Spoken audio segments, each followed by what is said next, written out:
اگر ذبح شدہ بکری کے پیٹ میں بچہ ہو. عبد القیوم صاحب کوئٹہ سے پوچھتے ہیں بکری کو ذبح کیا تو پیٹ میں 2 چھوٹے بچے تھے, اس صورت میں بکری کھانا درست ہے یا نہیں؟ یہ مسئلہ پیش آتا ہے بعض دفعہ لوگ قربانی کی گائے لاتے ہیں نا, تو گائے جب ذبح کرتے ہیں تو بچہ نکل آتا ہے اس کے پیٹ میں سے. تو دیکھیں یہ بکری کھانا یا گائے کھانا تو جائز ہے جس کے پیٹ میں بچہ ہو, اس کو ذبح کرنا بھی جائز ہے. بعض لوگ یہ کہتے ہیں کہ اس بچے کا کیا قصور ہے, اس کا آپ نے ماں کو ذبح کر دیا, اس بچے کا کیا قصور ہے؟ تو میں ان سے کہتا ہوں کہ بھائی اس ماں کا کیا قصور تھا جو جس کو آپ نے, اس نے کیا کون سے گناہ کیے تھے؟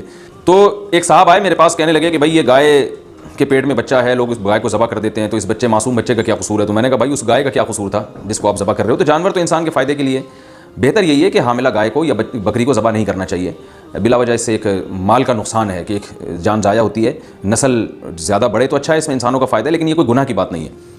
بکری بھی کھا سکتے ہیں جس کے پیٹ سے بچہ نکلے, گائے بھی کھا سکتے ہیں جس کے پیٹ سے بچہ نکلے. بچہ کھا سکتے ہیں یا نہیں کھا سکتے یہ مسئلہ ہے اختلافی.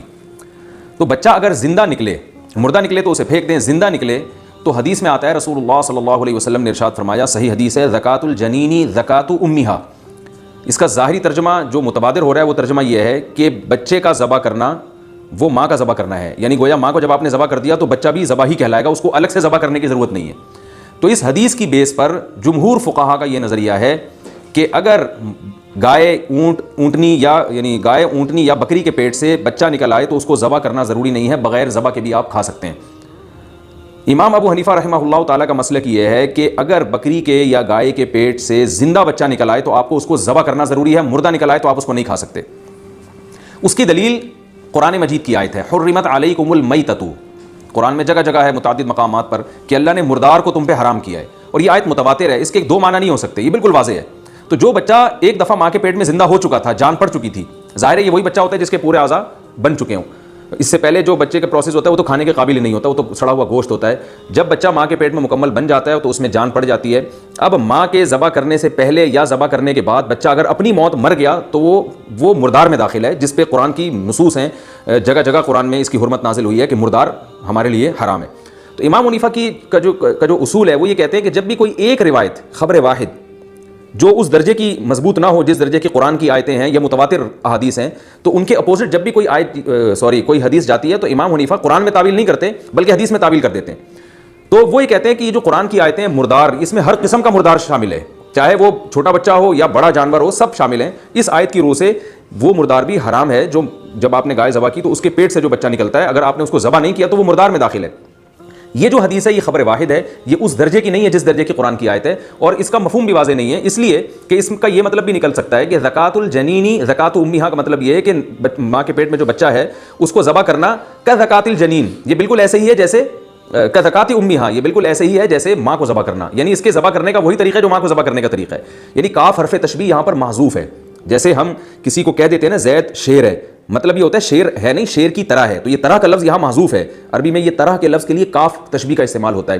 تو وہ کہتے ہیں زکوٰۃ الجنینی, جو ماں کے پیٹ میں جو بچہ ہے اس کا ذبح کرنا, زکوٰۃ امہا کا مطلب کا زکوٰۃ امہا, یہ بالکل ایسے ہی ہے جیسے اس کی ماں کا ذبح کرنا. تو یعنی کیونکہ اس حدیث میں اس بات کا بہرحال امکان ہے کہ اس کا یہ مفہوم ہو, اس کا امکان موجود ہے. تو ایک چیز جب یقینی نہیں ہے تو آپ اس پر اس یقینی آیت کو نہیں چھوڑ سکتے جو بالکل مردار کو یقینی طور پر حرام قرار دے رہی ہے. تو فقہا میں بعض دفعہ اصولی اختلاف ہوتا ہے جس کی بیس پر احادیث کی تشریح میں بھی اختلاف ہوتا ہے.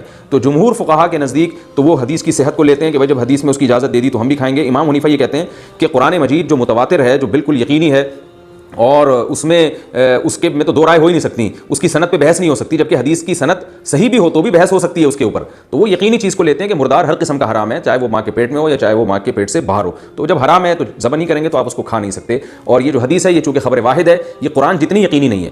لوگ اکثر یہ اعتراض کرتے ہیں تو صحیح حدیث یقیناً صحیح ہے مگر اتنی نہیں ہے جتنا قرآن ہے, اور اتنی نہیں ہے جتنی متواتر حدیثیں صحیح ہوتی ہیں.